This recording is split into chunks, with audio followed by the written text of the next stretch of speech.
Hi,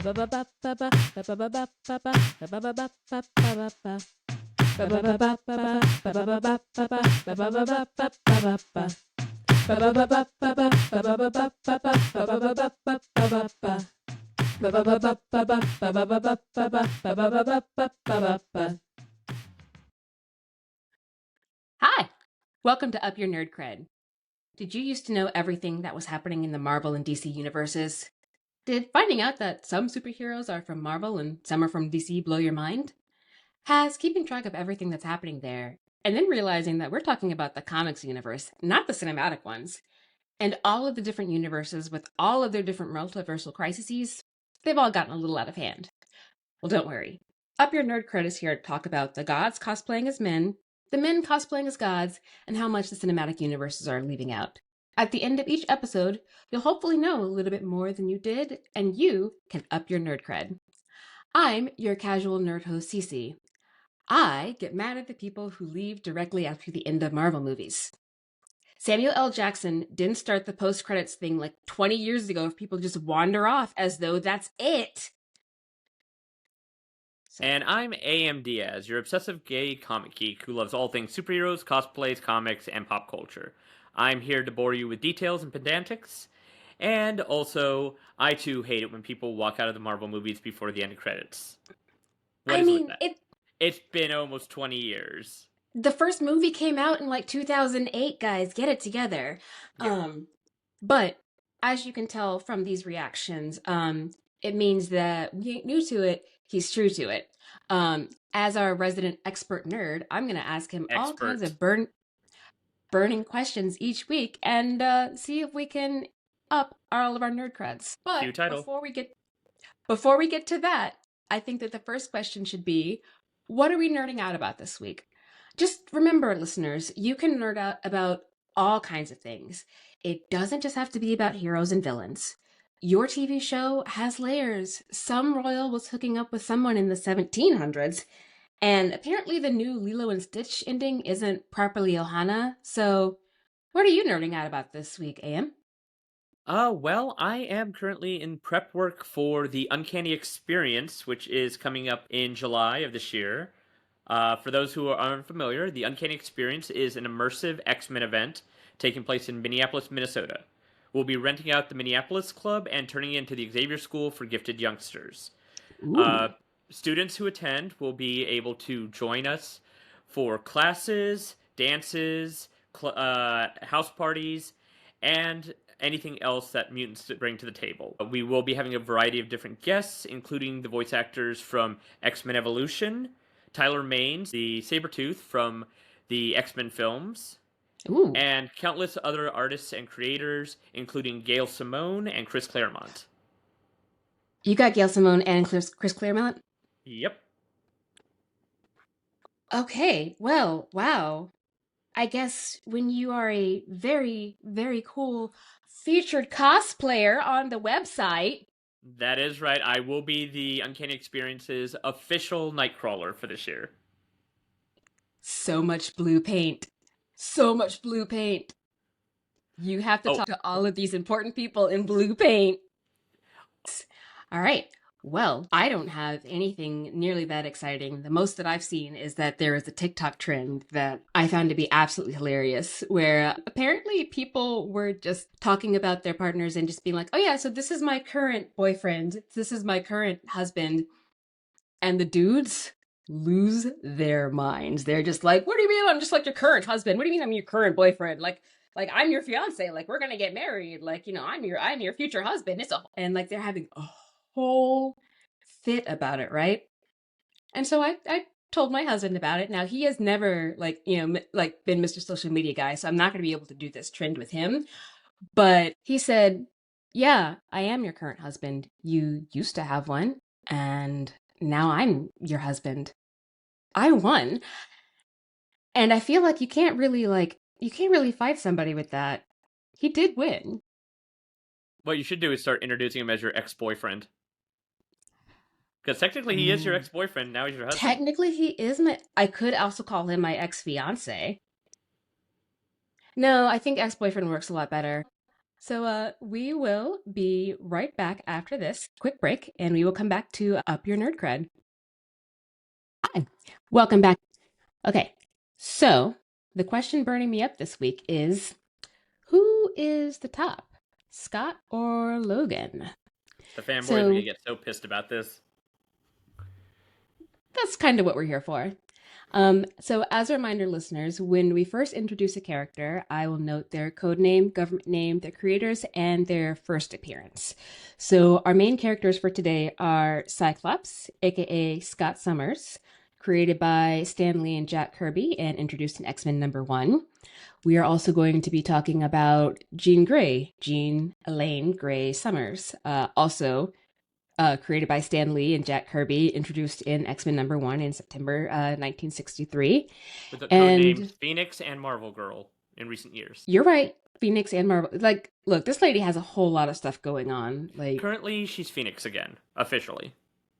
and then our final main character today is going to be Wolverine. Government name is James Logan, which is a whole other issue, I'm sure. No, his government name's James Howlett. See, I saw it as James Logan. Interesting. We're gonna have to figure out why it is that there's a discrepancy. I have him as created by Lin Wayne and John Romita Sr., and he made a cameo appearance in The Incredible Hulk 180, but his full appearance, like where he's on the cover, is like The Incredible Hulk 181, 1974. One other caveat that I'm going to give for this episode is that while a not insubstantial amount of Scott's romantic life is the remarkable level of high number psychics he keeps ending up in relationship with. Like, we all know about Jean Grey, but there's also Madelyne Pryor, and Emma Frost, and Psylocke. this guy has a type. Uh-huh. But we're focusing our attention on the specific relationship between Scott and Logan. And just in case anybody wants to suggest that we're ignoring Logan's time with Mystique or Itsu or Domino or any of the other folks that he's hooked up with in his, century and a half of adulthood, again, we're focusing right now on him and Scott, okay? It's Pride Month. Don't be heteronormative. All right, so I think generally we're pretty familiar with the conceit that Logan is a bit of a third wheel in the Cyclops and Jean Grey romance. Mildly. They were already an established couple before Logan joined them, considering the fact that he didn't even show up for like a number of years later. So my understanding is that he was pretty sprung off her off the bat, and but she was with that other guy, and then at some point they hooked up and were a thing, and that's cool because it seems like all the X folks have hooked up in all these different combinations. But didn't Wolverine get into Storm's pants at one point? Many times, actually. They have a recurring off and on thing. Yeah, so the X team but that is not the point. Logan and Scott hating each other was the main part of how they were portrayed because of him being thirsty, right? So what's the deal with them? So with Cyclops and Logan, I mean, initially part of the reason why Wolverine hated Cyclops was because Cyclops was literally the ideal archetype hero. Handsome, strong, commanding, didn't take guff from anybody. And Wolverine was the chaos. He came in there, did not like taking orders, did not like following directions, and was not as cute as Hugh Jackman. I mean, the Wolverine that we get in the movies is a 6-foot Aussie, and the one in the comics is like a 5'2" or 5'3" Canadian with very, very hairy. So he's a type. He's got people who like him, but Hugh Jackman. I mean, I don't think that the Bears would turn Hugh Jackman down, but Wolverine has a comic accuracy he's supposed to be at. So, but yeah, so the two of them initially just had the rivalry of Boy Scout versus the bad boy. Jean Grey, however, so the whole thing was Wolverine joined the team as part of the all-new X-Men team that were assembled by Xavier to save the original 7 members of the X-Men. So originally it was Cyclops, Marvel Girl, Iceman, Beast, Angel, Polaris, and Havoc. Beast had already left to join the Avengers, so the remaining team were captured on the island of Krakoa, and only Cyclops escaped.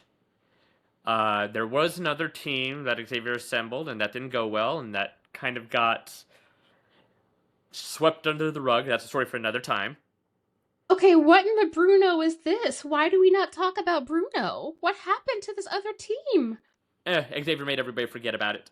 Which especially sucked because one of the members was Cyclops' third brother. But again, that's a story for another day.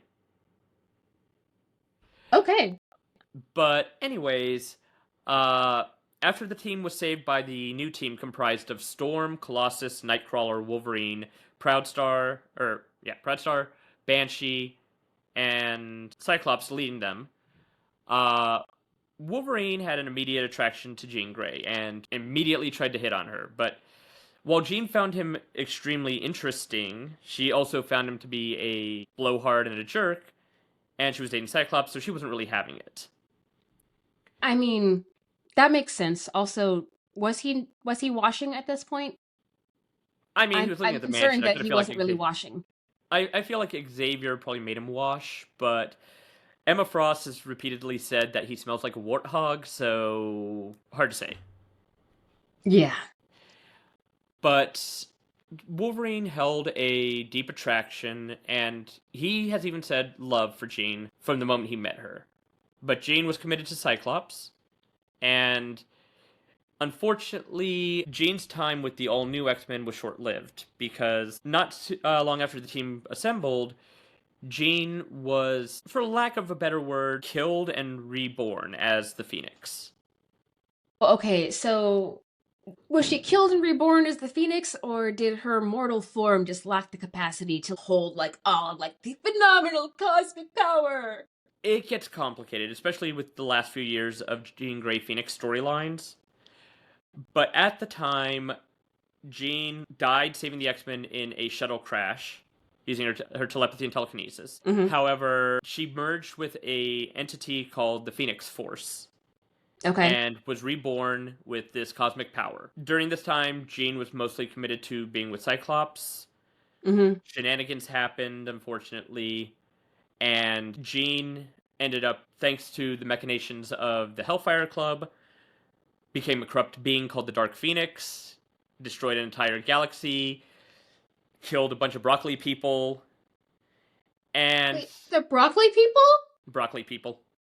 R.I.P. Dabari. That alien race was also mentioned in the terrible Dark Phoenix movie, for anybody who saw that. I did not, because you told me that it was terrible. Yeah. But anyways, Jean... The X-Men were able to eventually get the Phoenix under control, but the Shi'ar showed up, decided that Jean needed to be put on trial. It ended up in a big fight on the moon, and to save everybody, Jean sacrificed her life.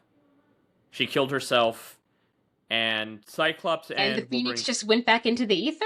What happened to the Phoenix Force? Well, this is where it gets complicated.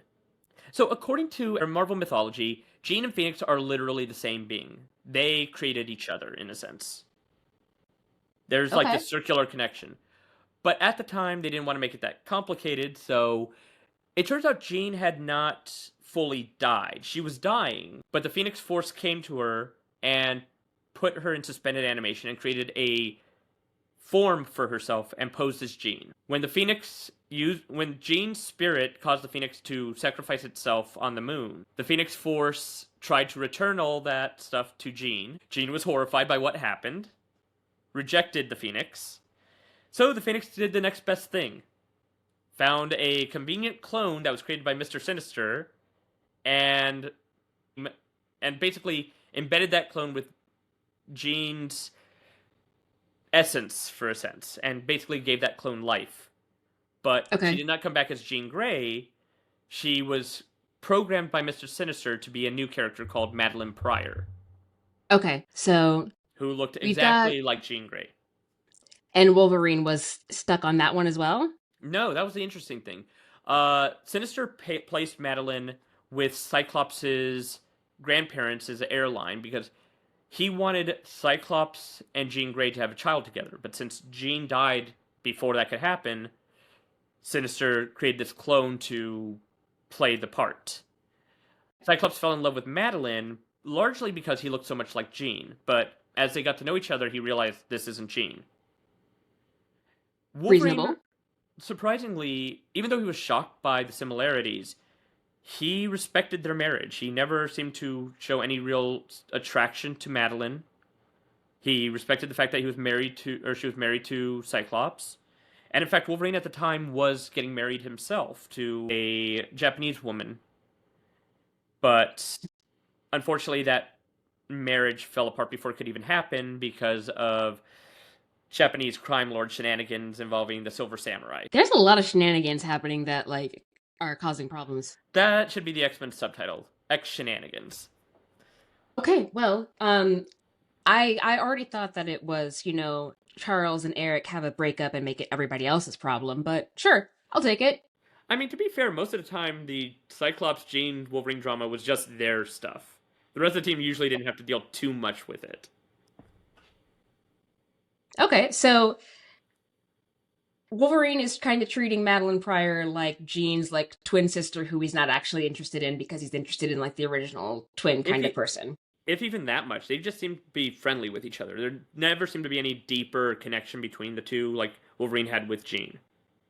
Okay, so we have Madelyne Pryor, and how are Scott and Logan like getting along without like the Jean of it all then? Honestly, they were still conflict because, again, Boy Scout versus the bad boy. Right. But Cyclops, on the times that he was on the team, it felt like Wolverine had a lot of respect for him as their leader. He had grown to respect him. This largely came from several fights where Cyclops beat the entire team by himself. Yeah. I didn't realize he had it like that. Oh no, Cyclops, for all of Cyclops' things where people are like, oh, he's boring, he's blah, blah, blah, he's one of the greatest tacticians of the Marvel universe. Even Captain America will defer to him sometimes when it comes to tactical planning. Okay, good to know. That's the thing, Cyclops was able to tactically beat each member of his team on multiple occasions. And the thing is, during that time, they kind of both had their own things going on. And eventually, Cyclops and Madelyne had a child together. Nathan for Charles Summers. And this character would grow up to be the X-Man known as Cable. Thanks to time. And so this is the guy that Mr. Sinister made sure to pull Jean back for and created a whole... So yep. we have the baby. And Cyclops, after Nathan was born... he didn't want to quit. He wanted to stay on as leader as the X-Men. But Madelyne wanted them to have a normal life, to be able to raise their baby together and not be attacked every other week. Reasonable. So Cyclops and Storm Small children are exhausting. Cyclops and Storm had a fight for leadership, and Storm beat Cyclops. As a result, Cyclops stepped down as leader, Storm took over, and Cyclops and Madelyne moved to Alaska, and Storm continued leading the team with Wolverine. Alaska? Cyclops' family is from Alaska. So he went there to work for his grandparents' airline. Oh, okay. Didn't know he was from Alaska. For a little while, Cyclops was in Alaska with Madelyne, but he wasn't happy. He kept thinking about Jean. He was hyper-fixated on her. And as much as he cared for Madelyne, she wasn't Jean. This is making the twin swap theory sound a little bit more like identical twin swapping aren't the same thing. 100%. And that was the thing. Around this time, the Avengers and the Fantastic Four found the real Jean Grey. Bum, bum, bum. And they contacted Angel from the X-Men. He grabbed Jean and then contacted the other original 5 X-Men. Okay. Cyclops got the phone call, and, rather than talk to his wife about the situation, explain that, that girl who I was in love with and who died and who I have unfortunately compared you to for the entire course of our relationship. The one you're a clone of? Yes. Yeah, well, they didn't know they were clones yet. They just thought they looked really similar. Yeah, unlike the cartoon where we kind of found out immediately about the clonage, as far as everyone was concerned, Maddie was her own person. They didn't think she was related to Jean in any way, shape, or form. Okay, so we just have whole people just like popping up and just like, got it. You know what? The Marvel Universe is very interesting. And, Cyclops left Maddie and Nathan to see Jean. When he realized how much of a dick move that was, he went back, but Maddie and Nathan were missing. Yeah. You don't just, walk off and just be like, all right, I'm gonna go see my, dead wife without even saying anything. Yeah, he didn't even tell her. And it wasn't even wife, girlfriend at the time. They weren't even married. Jean and Scott weren't even married. Okay, so she's gone. So now Scott's back dealing with like the X people. Like, what is Logan doing? Well, that was the team. At the time, the teams had there'd been kind of a split. Magneto had taken over as leader of the X-Men. So, yeah, this was very similar to what happened in X-Men 97, where Xavier had to leave Earth and left everything to Magneto. So, Magneto was leading the X-Men. The original 5 X-Men had all basically taken different careers and retired or joined the Avengers or the Champions. Okay. And so those 5 X-Men, feeling like they couldn't trust the X-Men with Magneto leading, decided to create their own team, X Factor. Oh, okay. Wait. So the villain of X-Men is leading the X-Men, and because the X-Men can't be X-Men anymore because they don't want to be led by the villain, they become the X Factor. Am I understanding Yes. this correctly? And meanwhile, Storm and Wolverine are still part of the X-Men. Are they banging?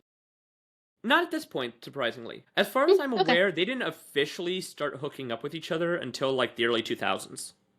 Oh, okay. Yeah, around So, the time after that he washed. around the time that T'Challa, Black Panther, and Storm divorced. But that's a story for Okay. another day. And the thing was, at some point the X-Men died on national television. Tragic. And funny enough, they had picked up Madelyne before this all happened. They had found Madelyne Pryor, but Nathan was still missing. So Cyclops, unfortunately, watched on the news as his wife and his old teammates all died. Mm-hmm. But they were actually alive and just living deep undercover in Australia. And, you know, again, Wolverine was doing his own thing. Cyclops was with the X-Men and with Jean. And kind of rebuilding a life with her, but at the same time he was not wanting to because of Madelyne. Okay, so he left Madelyne to go be with Jean, and he's just like, meh, I want Madelyne. And this becomes a theme with Cyclops in relationships, unfortunately. But eventually the mutant massacre happened. Okay. During this time, Wolverine became aware that Jean Grey was alive because he could smell her in the Morlock tunnels when Mr. Sinister's attack team rampaged the Morlocks. The fact that he can smell this individual person, despite the fact that he's in a tunnel with a whole bunch of other people who are doing a whole bunch of other... Also, I feel like I would be slightly uncomfortable with somebody knowing my scent that strongly that they would be able to just sit there and be like, you're over here. Yeah. But the thing was, Wolverine didn't believe it because he knew Jean was dead. He had seen her die on the moon. He had smelled her ashes spreading across the moon and all that stuff. So he was like, I'm going crazy. I'm just stressed out because there's a mass genocide happening down here and I'm not in a good place. Okay. But then eventually the X-Men became aware that X Factor was a thing. Jean was alive. And that was around the time Madelyne went crazy. Okay. All right. So Cyclops and Jean Grey are hanging out together in their weird thing. Madelyne is popping up just being like, hey, BT dubs, technically we're the ones who are married. And Logan is just like, I don't know what's going on with all of you weird people. Not exactly. So Maddie was with the X-Men at the time. Okay. She found out that Cyclops was okay. She was relieved by that, but she was also wondering where their son was because Madelyne had been attacked and had been separated from Nathan. So nobody knew where this child was. Nobody knew where the child was. And she then found out that Jean Grey was alive. She saw news footage of Jean Grey, and that's when she went crazy because she realized Scott abandoned her and Nathan for Jean. She made a deal with a literal demon and became the Goblin Queen, tracked down Nathan, and decided to sacrifice him to the demons. Oh. X-Factor and X-Men meet for the first time during this storyline called Inferno, at which point the X-Men are starting to become corrupted by the demonic powers. Okay, sure. And Wolverine Demonic decides powers? to say, fuck everything, grabs Jean and plants the biggest kiss on her. I mean, consent is sexy, but okay. Jean did not seem 100% unhappy with it, but at the same time she's like, what's going on? I mean, again, consent is still sexy. Yeah, because keep in mind, even- she doesn't have all the memories of the Phoenix, so she doesn't know how things progress after the shuttlecraft.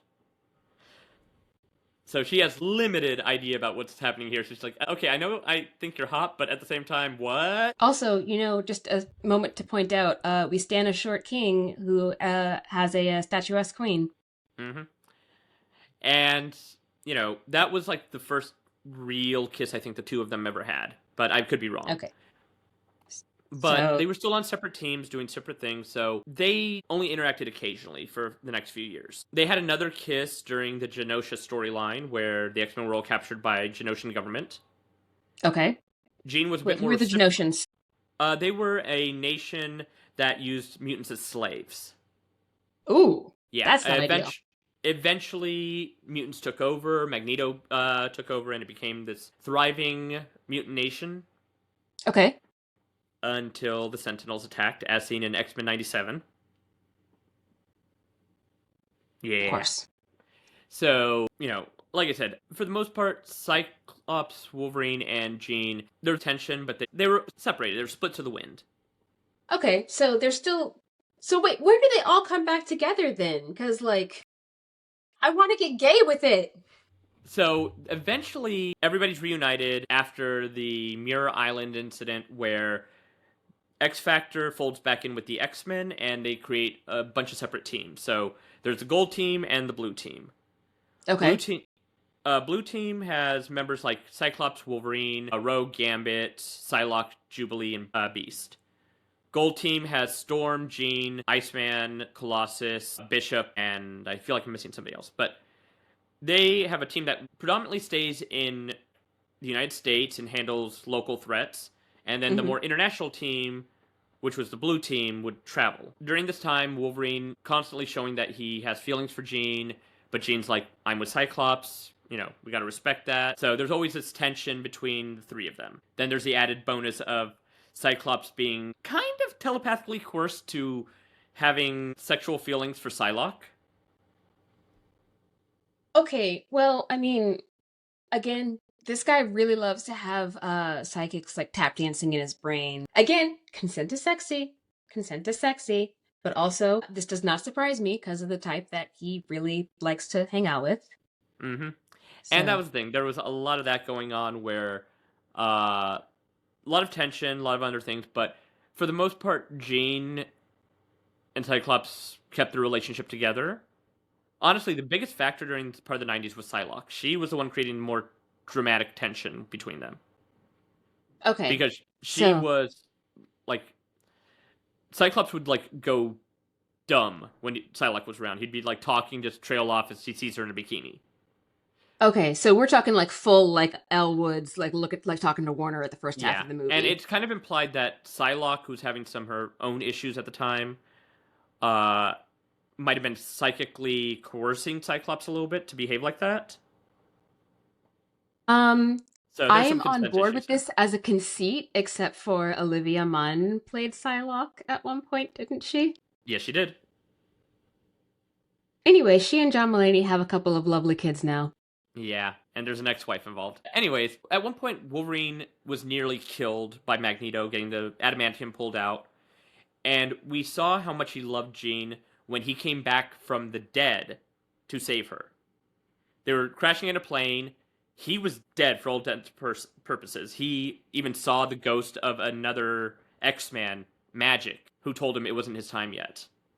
And so he pulled himself from death and grabbed Jean right when she was about to die in a plane crash. That is beautiful, but I don't want anybody to love me like that. Mostly because I don't want to be in a plane crash where they're going to come back from the dead to save me. I don't want to have to worry about that kind of thing. You don't want your hubby doing that for you? No. I would prefer to just not have a plane crash. I also don't like, fighting people despite, my beautiful fisticuffs skills that I don't have. And that's fair. So, soon after this, Cyclops and Jean finally got married. Yay! Wolverine, however, did not attend the wedding, not because he didn't support them. In fact, he left them a note saying that he wished them the best. Mm-hmm. But because he was recovering from having the adamantium ripped out, and he was just kind of going feral at the time. Okay. And over the next few years, they honestly very much respected the fact that Jean and Cyclops were married. Wolverine didn't cause any real drama. He was honestly like their best friend that they just kind of hung out with. Okay, so that's how it happens. But then eventually, Cyclops kind of died. What do you mean kind of died? There was this event called the 12, and Apocalypse was using 12 specific mutants to increases power. Apocalypse, the Oscar Isaac Apocalypse? Okay. He was going to use a character called the X-Man as a host body. Nate Gray, an alternate universe version of Cable. Okay, wait. So the Cable that was already like sent into the future multiple times and nobody knew where he was. Yeah, he came back as Back to the Cable. future. Yeah. Okay. And then Nate Gray's from an alternate timeline in a universe where Xavier died before forming the X-Men. Okay. All right. See, these multiversal crises are out of hand. That's where it gets all messy. But instead of letting his kind of son from an alternate timeline be used by Apocalypse, Cyclops sacrificed himself and let Apocalypse merge with him. Everyone thought he had died, becoming Apocalypse. But Jean, who had a psychic rapport with Cyclops, could sense he was still alive. Of course she could. Eventually, they freed Cyclops, but the trauma of what happened with Apocalypse changed Scott considerably. He was no longer as sure of himself. He was more bitter and angry and jaded. And he also did not really believe in his relationship with Jean anymore. It sounds like they're treating this as like, he is like a victim of sexual assault to a certain extent. In some levels, yeah. I mean, it's very similar to that. Well, like, completely changed by the experience. And during this time, he and Jean were not having any kind of, like, physical relationship. He was very standoffish with her. She would give him a kiss on the cheek, and he would just call her wife. Okay. Yeah, and Jean, who was getting very lonely at the time, got comfort with the one man who she knew loved him unconditionally, and that was Wolverine. But Wolverine, even though they kissed a couple of times, eventually said, no, you're with him, so that's the way this is supposed to be. You just... Basically, that scene in X-Men 97, you just forgot yourself for a minute. Yeah. But, I mean... It's still really nice to just sit there and be like, yeah, you could have like this thing, like this woman that you have wanted forever is just like, hey, how's it going? And he has the honor enough to be like, hey, listen, as much as I would like to, as fun as it would be, you are in fact married, so that's not going to work. That's beautiful. Yep. Unfortunately, Cyclops didn't get the memo. Has a lot going on. Yeah. Yeah, because around this time, Cyclops, under the guise of sexual therapy, was secretly meeting with Emma Frost, the former White Queen of the Hellfire Club, and current another psychic, and they proceeded to start having a psychic affair. Oh yeah, and then Jean just like how did Jean stumble across this? Because I think I remember you telling me something about this, and I was just like, this is all very weird. Well, like I said, Jean was kind of busy at the time because she was becoming the new headmistress of the school. She was traveling around the world with Xavier doing press junkets and all this stuff because Xavier had gone public with the X-Men. That the school was for mutants, that they were mutants, that he was a mutant. I mean, granted, it wasn't really Xavier. There's a whole can of worms there. So Jean wasn't really around. Okay. And Cyclops, because of his trauma, had shut down their psychic rapport. She could no longer sense or feel what he was doing all the time. Okay. Emma had these group of students called the Cuckoos. 5 girls who all share a hive telepathic mind. But Emma... That's too many. Yeah, Emma... Oh, no, there's more than that. There were actually thousands. I know. It's still too many. It's too many. And Emma pissed them off. So they decided to tell Jean what was going on with Emma and Scott. Jean ripped Emma a new one. Fair. Furious about the fact that she had dared to do this to them, because for Emma, it was a game. It was ironic, because she started doing this as a game.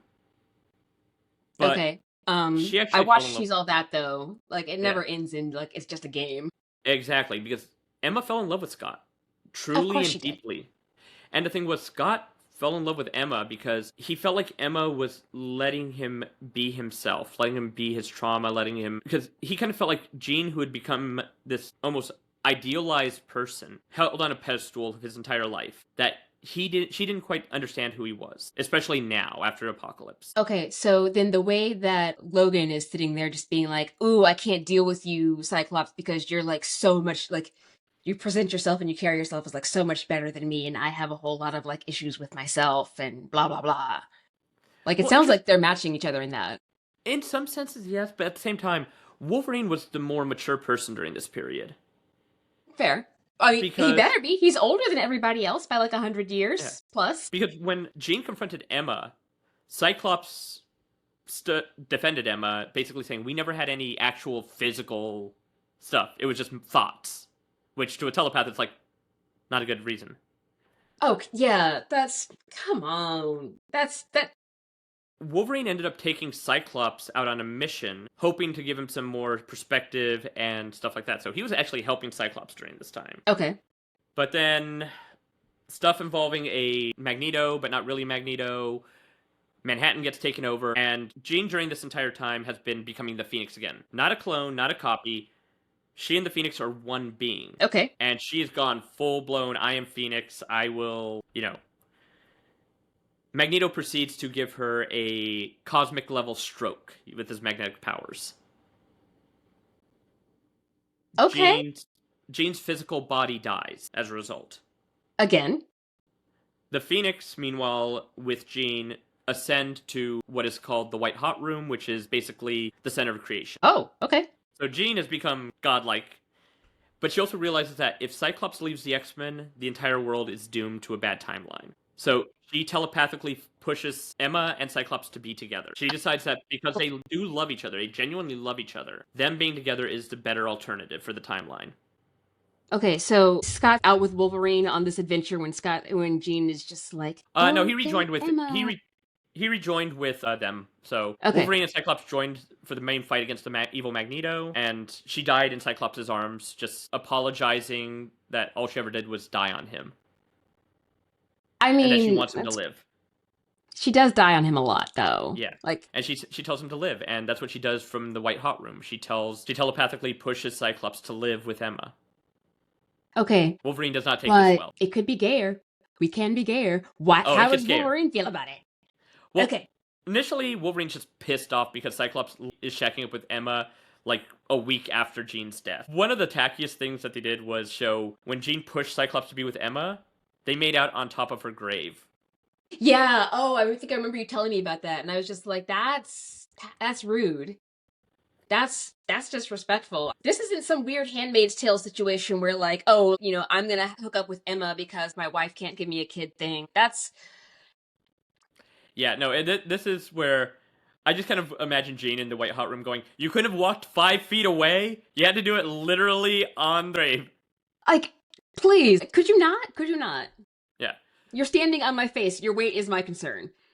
So, Emma and Scott worked together for a good few years, and, Wolverine more or less was just like, well, nothing I can do about this, so he let them be. But there was an implication of... So Emma is an interesting telepath, because while she's not got the same raw power that Jean Grey does, she is quite possibly the most talented telepath. She knows how to use powers in ways other people don't. And she was able to get to Cyclops' deeper trauma, including basically implying that his optic blast, he can't control them because he doesn't want to control them. Because of his trauma and stuff like that, he put a mental block on his own ability to control his power. Okay, that seems like a terrible idea. She also, at one point, while messing with his head because of the bad guy at the storyline, implied that he might have some latent sexual feelings towards Wolverine. Okay, good. She, at one point, looks like Jean Grey. And then Cyclops is like, don't do that, we don't do that anymore. Because that was part of their sexual therapy. She would pose as Jean. That's nasty. But then she telepathically made him look like Wolverine, implying that he wanted to be like Wolverine. He wanted what Wolverine could have and offer women like Jean. So there was implying this just kind of like low-level, I want to be like this man. And some people have taken it as being a little bit of like, want to be with this man or want to be with this man? But, this is always up into interpretation. Sapphics have had this issue forever of just like, do we actually like want her or want to be her? Yeah, because it's like, it was implying that Cyclops wished he could have like the kind of sexual desire that Wolverine gets from women. Keep in mind how many girlfriends he's had. I mean, okay. And eventually, but after that, generally there was no real cross between relationship status. The next big issue between Cyclops and Wolverine was the schism, where Wolverine felt like all of their child students should not be pushed into being child soldiers. No. Cyclops had taken a more militaristic stance because at some point was the House of M storyline where Wanda Maximoff, the Scarlet Witch, erased 90% of mutant kind. They were now a dying species.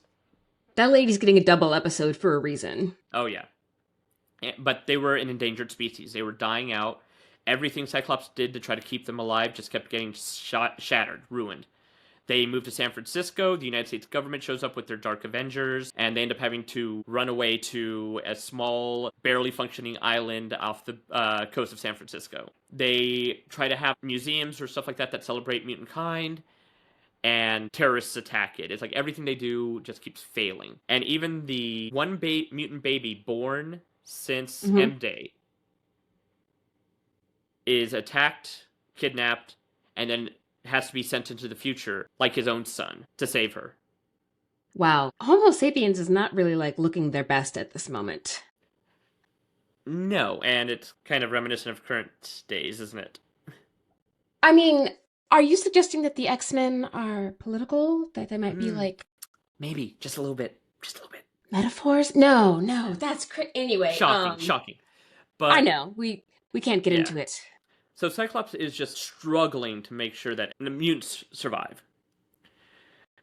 But his ideology of letting the kids be fighters is pushed to the limit when one of their students murders thousands of would-be terrorists. Or not thousands, hundreds, I think. I forget how many. But one of the students, Edie, uses her powers and just massacres these people. And Wolverine's like, this is not what the X-Men are supposed to be. Yeah, no. So Wolverine and Cyclops split the team. Wolverine takes as many students willing to go with him back to Westchester and rebuilds the school. Cyclops, meanwhile, stays on the island Utopia and is more of a militaristic team. So this is another, like, they're breaking up and making it everybody else's problem, like Charles 100%. And Eric. 100%. This is like Charles and Eric 2.0. And then the mutant messiah that I mentioned earlier returns from the future. And part of the reason why she's believed to be the mutant messiah is because of the fact that she is deeply connected with the Phoenix. Oh, well. It is implied that Jean and the Phoenix helped give birth to this girl. There was no father. There was only the mother. And the Phoenix Force had helped. It's a full Jesus allegory here. Okay, because there was also another mother who did not have a father who was supposed to like have like a promised child. And sure, they brought balance to the Force by getting everybody killed. Yeah. Well, that's the thing. It's like, so Hope Summers, she is technically the adopted granddaughter of Cyclops and Jean, the adopted daughter of Cable, who was the one who took the baby to the future. Okay. And kind of the daughter of Jean and the Phoenix? So when she is hanging out, this is when they're all everyone's in like the Summers mansion with all of the room setups and everything, right? Okay, because one of the things that is really cool about the Summers mansion is how everybody has their own rooms, but Cyclops that's still ahead. That's too far in the future. We have not. That hasn't happened yet? Not yet. We're not even close to that yet. Oh my goodness. Okay, so where are we? So wait, then where are we? So Hope is now on the island on Utopia with Cyclops and Emma and their team. Wolverine, at this time, the Phoenix Force is setting off a lot of red flags in the universe because the Firebird is coming to Earth. The Phoenix is kind of always setting off red flags. It's literally a Firebird. This one was weird because so the Phoenix has been on Earth off and on for years and years. Right. Jean and Rachel have both been hosts to the Phoenix Force multiple times. Rachel Gray Summers, the daughter of Cyclops and Jean, alternate timeline.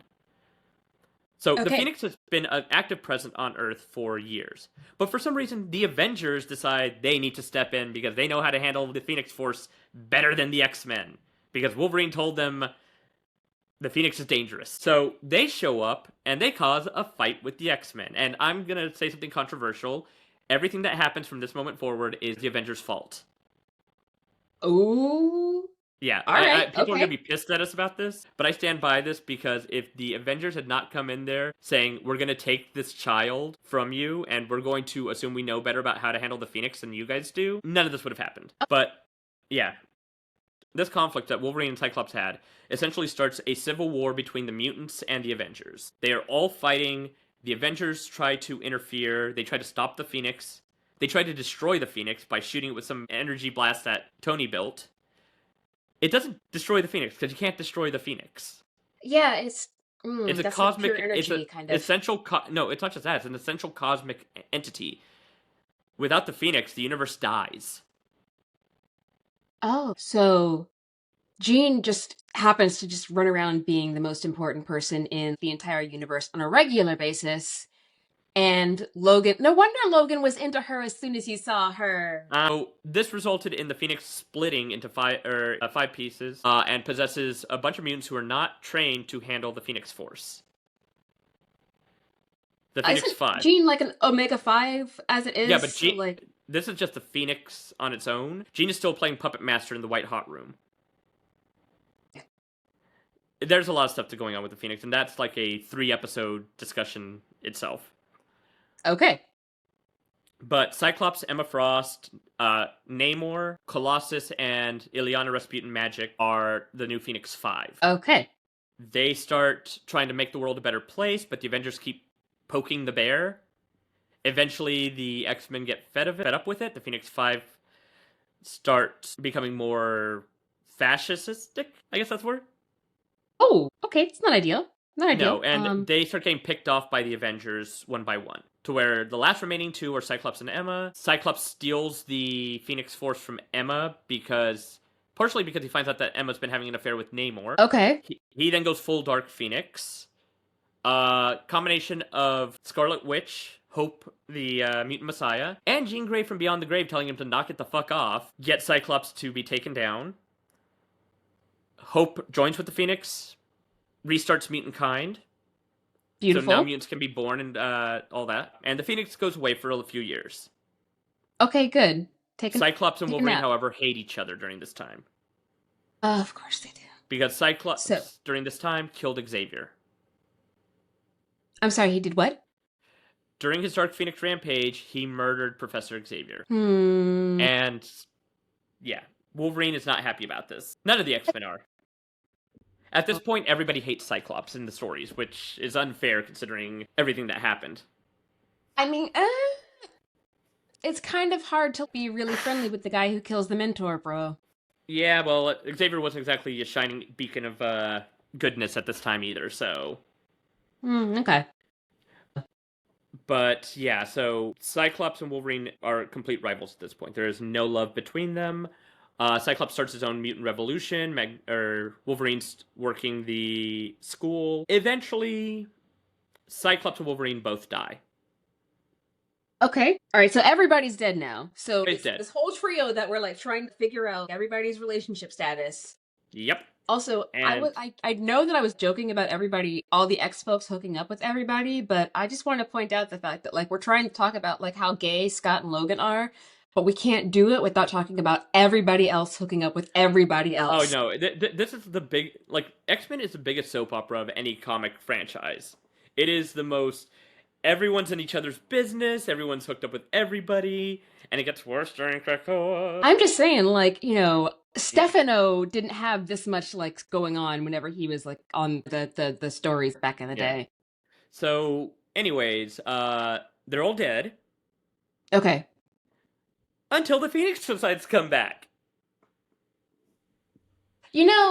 Why does the Phoenix wander off if they're just going to be back every 5 minutes anyway? Just like, I just want to go I want to go wreak havoc on this other planet, and then I'll be back, guys. Don't worry. The coffin is a revolving door at this point. Yeah, clearly. So, basically, Jean and the Phoenix are coming back, but Jean doesn't want to be Phoenix anymore. She's like, I can't keep doing this. And basically, it is like a breakup. She breaks up with the Phoenix Force. There's a literal scene where it's basically her saying, "It's not you, it's me," sort of thing. I mean, it is you. Yeah. It is you, though. But the Phoenix eventually accepts it, decides to have a battle royale with the Avengers and choose one of them to be her new host. Why is everyone just like picking like people to be like their hosts all the time? Also, we find out that the Phoenix is kind of Thor's mom. So, yeah. I mean, like, I knew that Freya was his stepmom. I didn't really think about his mom. Yeah, no, it's a mess, and it's honestly not one of my favorite storylines. They just kind of implied that the Phoenix hosted by a cave woman who looked a lot like Jean Grey, and that her and Odin had a thing back in the prehistoric times. Yeah. Odin, like, having a child from this realm is ridiculous. There are 8 other realms for him to be, like, popping up kids at during his I know. rampage. Anyway, that's neither here nor there. Anyway, Okay, so everybody's dead. The Phoenix decides that they have to, like, come and be a part of things. Jean decides not to be part of the Phoenix, so Echo from the Avengers becomes the new Phoenix. Jean, meanwhile, starts leading her own team of X-Men. She's a badass at it. She kicks the ass of Cassandra Nova. She's, doing great. But then Krakoa happened. And Krakoa is when everything goes bad for all of the... So, prior to Krakoa, both Wolverine and Cyclops come back from the dead, as they do. Everybody's back alive now. Yeah, Cyclops got resurrected thanks to his son Cable from an earlier point in the timeline, so it's teenage Cable instead of old man Cable. Ooh, and interesting. Wolverine got resurrected... Honestly, I can't remember. I don't remember how he got... But the important part is that everybody's back together. Yeah. At the end of a storyline involving Nate Gray the X-Man, the 3 of them are reunited, and Cyclops and Jean, despite the fact that the way their marriage ended, immediately run back to each other and start making out in front of both Wolverine and Emma Frost. One hand, cute, on the other, decorum. Yeah. Okay? Emma was not happy, but her and Cyclops had kind of broken up after the whole Namor thing, so... Yeah. But I bet Emma was classy about it. Why is she such a bitch? Breeding. Top class breeding. She did not go classy, but that's an entirely different discussion. Emma! Yeah, Unacceptable. Emma got messy for a few years. Unacceptable, madam. Yeah, they turned her into a full-blown villain, and I did not like what they did to Emma during that time. She did not deserve that treatment. But Krakoa happened, and with Krakoa, the whole thing was that, secretly for years, Charles Xavier, Magneto, and Moira McTaggart, who for the longest time was a human ally of the mutants, was herself a mutant. What? Yeah, it turns out that Moira was secretly a mutant all these years, and she had the ability of reincarnation. That's... Every time she died, the timeline would be reset. Okay, Edge of Tomorrow. And she had worked multiple timelines trying to find the perfect timeline for mutants, and each time it went poorly. Okay. So this, I think, was like her last or second to last life that she had left. Wait. So she has the power of reincarnation, but for like 11 or 12 times. So is she a cat? Kinda, yeah. Like a Time Lord? Like, what is it? How are you gonna have a certain number of reincarnations? That's crazy. Yeah. No, she had limited timeline resets, and she decided to try this one where they create an island nation. So Krakoa, that monster island the original X-Men got captured on, well, it was sentient, so they were able to communicate with it and talk to it about creating a nation. So the island itself would home all mutants, every mutant who wanted to live there. Okay. It absorbs energy from beings. That's how it survives. But if they had enough mutants on the island, it could absorb a little bit of energy from each of them and not kill anybody, and everyone could live happily. Okay, so you have to maintain a critical mass of mutants going on, though. Yes. So, because I'm just like, what if we run out of mutants? Okay. So Krakoa is like, I'm on board, and then Xavier and Moira and Magneto realize that they could create a new mutant circuit. This is where mutants connect their powers together to accomplish something. So like the fastball special, or Colossus throws Wolverine, that's considered a mutant circuit. Oh, really? Okay. Yeah. But they found a very special one. They took 5 mutants whose powers, when combined, would allow them to resurrect dead mutants. What in the Captain Planet is this? So we had Proteus, a reality warper, the son of Moira McTaggart. Elixir, whose power is he can heal anything with his touch. He's an Omega level mutant, so death means nothing to him. Okay, all right. So the mob from Encanto. Essentially, yes, but up to 11. So he doesn't have to cook first. That's fine. Yeah. There's Tempest, an Australian mutant who can control time. There is Gold Balls, aka Egg. So his power meant when he powers manifested, he could shoot these gold balls that would like bounce around and hit people and stuff like that. What they didn't realize at the time was they were eggs. Okay, so Super Mario 2, this is Birdo here going on with like the Haribo and everything. Yep. And so he'd create these golden eggs, and then there was Hope, who was the connecting circuit, the mutant messiah. She could mimic any powers, and she could combine them all, and they would merge into the egg that Egg would create. So Egg would make the embryo, essentially. Right. Proteus would warp the reality in the egg to create a body. Tempest would speed up time so the body would mature to a proper age. Elixir, I guess, would like... Elixir would give it okay. life. And Hope would give it its essential power of existence. Essentially using, like, the Phoenix energy. Okay, so this is kind of like that one Buffy episode where everybody became the Thing so that they could take out the demon-y hybrid person thing. Very similar, yeah. And then they would have backup memories of those mutants. So, unknown for decades, Xavier had been telepathically using Cerebro to download everybody's memories. That's rude. Yeah, but it allowed them to resurrect any mutants whose minds he had read when he started doing this project. So any mutant who had died in the last, 5, 6, 10 years could be resurrected. Anybody who died before that could not. That still feels really uncomfortable, because, That's where it makes things interesting, because they invited every mutant to this island. So good, bad, neutral, all these mutants were now living on Krakoa. So we had all the villains and all the heroes interacting with each other as a society. Right. Where are Wolverine and Scott in this? Are they on the island as well? Oh, I'll get to there. Okay. So we've got all these people living on the island. We have mutants being resurrected, but the question everyone asks is, are these the same people who died, or have they been changed because of whatever Xavier and Magneto have been doing? And where? There's a lot of existential questions there. Okay, so the ship of Thesis, but Yeah, but the thing is, it because could be of gayer. this new... it gets gayer. That's where we're getting. Okay. So, because of everything that's been going on, there's a question of, how much people have been changed by Krakoa. Mm-hmm. And we see that in the first issue, where a bunch of X-Men are killed on a mission. Cyclops, Wolverine, Jean, Nightcrawler, Storm, Monet, I'm missing a few others, Angel, they're all, killed, and they use the resurrection protocols to revive them. Okay. And there's a big ceremony, they say, how do I know it's you? And they say something personal about their life. And everyone screams, we are mutants, and everyone's happy. And during So this is like the one scene where it's just like, how do I know it's you? You're a dick. Yeah, it's you. Essentially. Hey, it's me. Prove it. You're a dick. Okay. There's a really beautiful scene where Storm is the one who's doing the announcements. So she wasn't part of the people killed, but she's one of the people at the resurrection ceremony. And she asks Jean, how do I know it's you? And Jean responds with something she said to Jean the first time they were reunited after the Phoenix issue. I'm the only Jean that's ever been. That's beautiful. And then with Cyclops, she asks the same thing. And Cyclops says, I learned how to be a leader from watching you. And she said, and I learned it from you. Okay.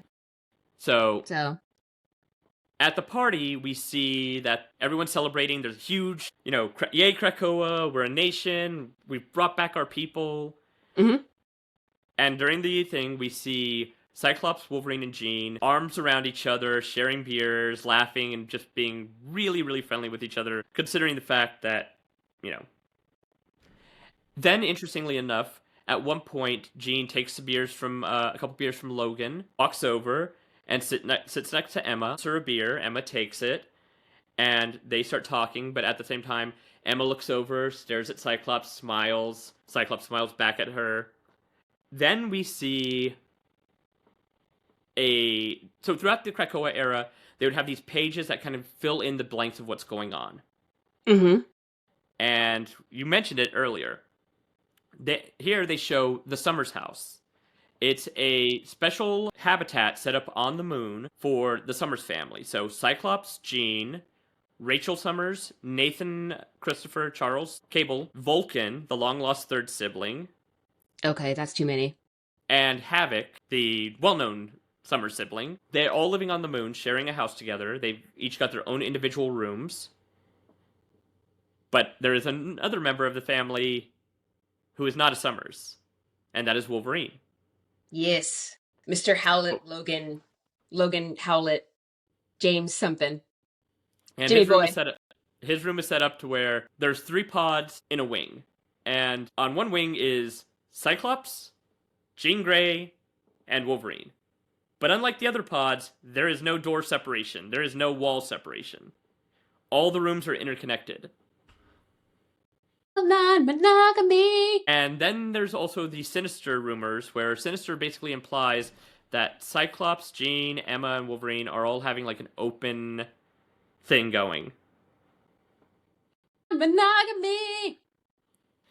And yeah, then over the next few years with the creator, Hickman, he was the writer for the X-Men period. And he was heavily implying that Cyclops, Jean, and Wolverine were in a polyamorous, non-monogamous relationship. Triads. We would have stories where Cyclops and Jean are being together, sexual, all this stuff. And then in another comic, Jean's getting into a hot tub naked with Wolverine and straddling him and making out with him. Nice. And then the big thing was when Cyclops and Wolverine are sitting on the moon having a philosophical discussion. Yes. And Cyclops then invites Wolverine to go on a family trip with them. Wolverine's asking where, and he said this alien moon that has amazing beaches, and Wolverine responds with, Jean in a bikini, to which Scott replies, Scott in a Speedo. And Wolverine laughs and goes, well, who could say no to that?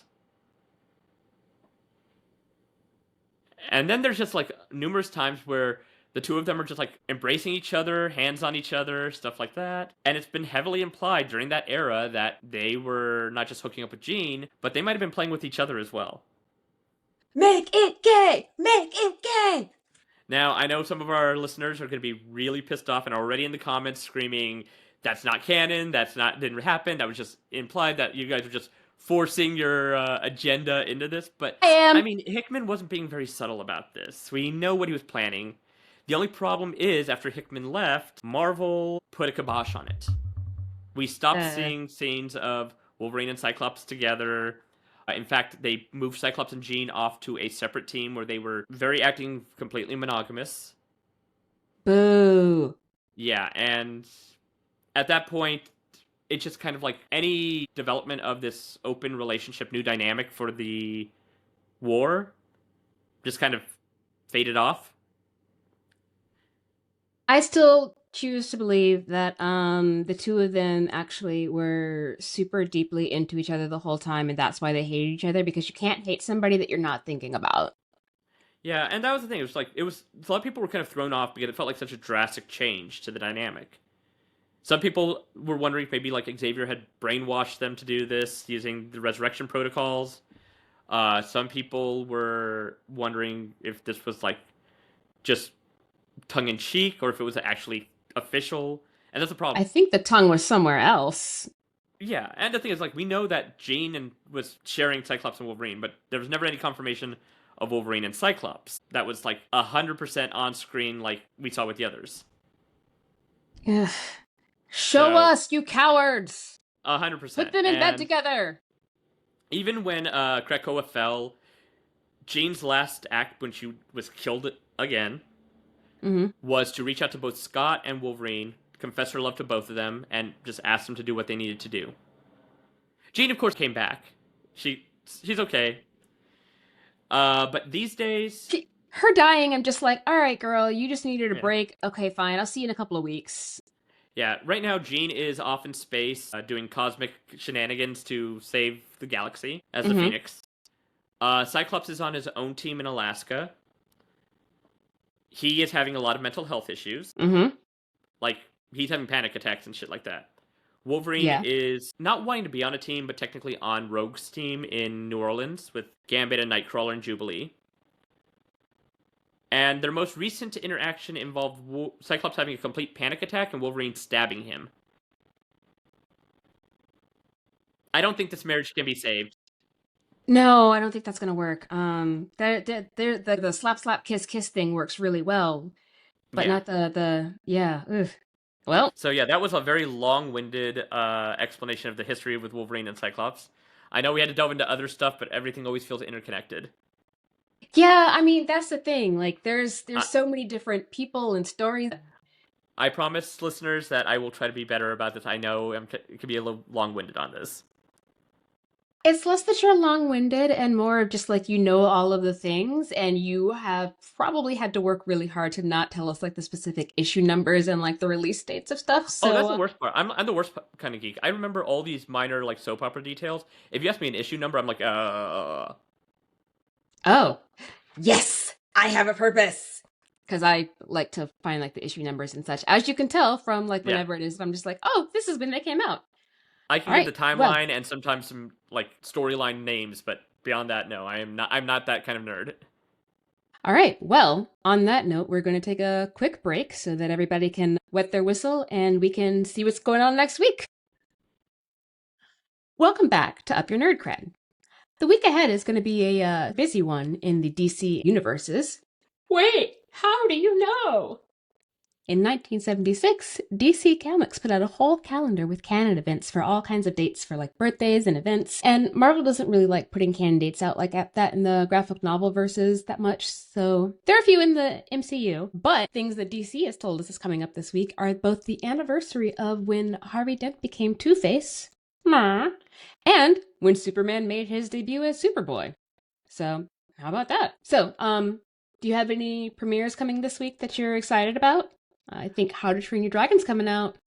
Well, I mean, I've not been invited to any of those ones, so unfortunately, nothing I'm excited about.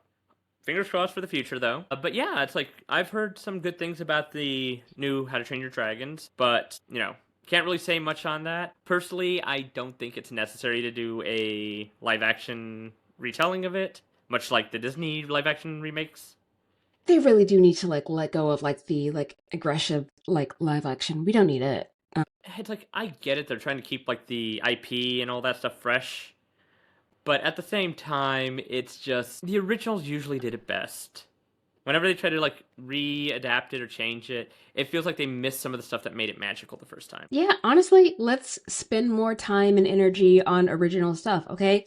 Sinners was an I'm saying this original as somebody piece. who loves a superhero reboot, but I kind Yes, of, but I just kind of feel like with the superhero genre, it's easier to reboot that stuff because it's constant. Stories are constantly evolving and all that. people But then keep you have, dying every 5 minutes. yeah. But then with like certain things like Lilo and Stitch or Snow The new White, Aladdin.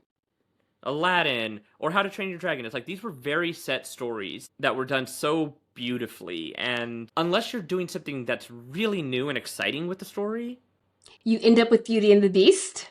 essentially yes. I think the So, one that I found more interesting was Maleficent because they did do new stuff with that. well, original story, the same way that Cruella was, a halfway decent story. Again, they're like original IP. Give me something interesting. I mean, fan fictions have been turned into like into giant things. Okay, Twilight fan fiction turned Yeah. into the 50 Shades thing. I Make mean, something new. it's part of the reason why Once Upon a Time I always thought the earlier seasons were so good. Oh Because yeah. they took all the old Disney fairy tales and old fairy tales in general, and they told their own stories. And then they just turned into a whole bunch of mess. Well, you can kind of pinpoint around the time Disney start. You can pinpoint it when Frozen, because Disney wanted Frozen in it, and that was around the time that I felt like it went completely off the rails. Yeah. Yeah, well, executive meddling has impacted all kinds of really good shows. That's Unfortunate, but true. it's a whole page on TV tropes for a reason. I mean, you can kind of see it with the Anyway, MCU. It's like the executives wanted so many new properties done, they were kind of doing it without really knowing what they were doing. oh, so you mean like the way that the people who did Multiverse of Madness didn't actually watch WandaVision and completely just like decided to destroy the character for absolutely no reason, something that they could have actually done way better? I feel like you have thoughts about Wanda Maximoff. Again, there's a reason that she's going to get a double episode in the future. But listeners, we have come to the end of our podcast. I know, You are clearly devastated about it. How is this over so soon? Well, good news. Our next episode's coming out on June 20th. And of course, you're more than welcome to listen to this one again if that's not fast enough. Nerd cred takes time to build. That was my line.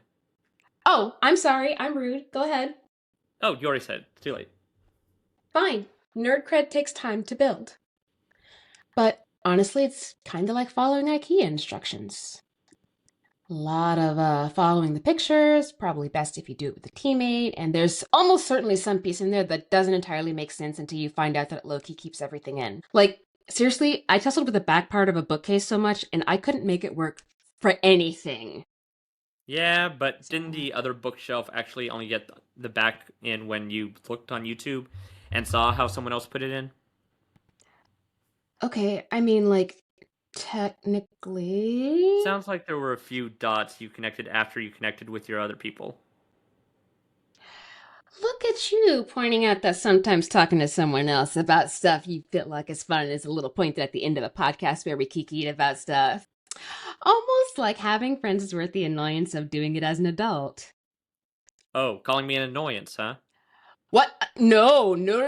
Anyway, I see how it I'm is. going to explain to my best friend of nearly 30 years that I definitely value his friendship and the fact that making friends as a solid adult takes so much work and... Good night, everybody. Ba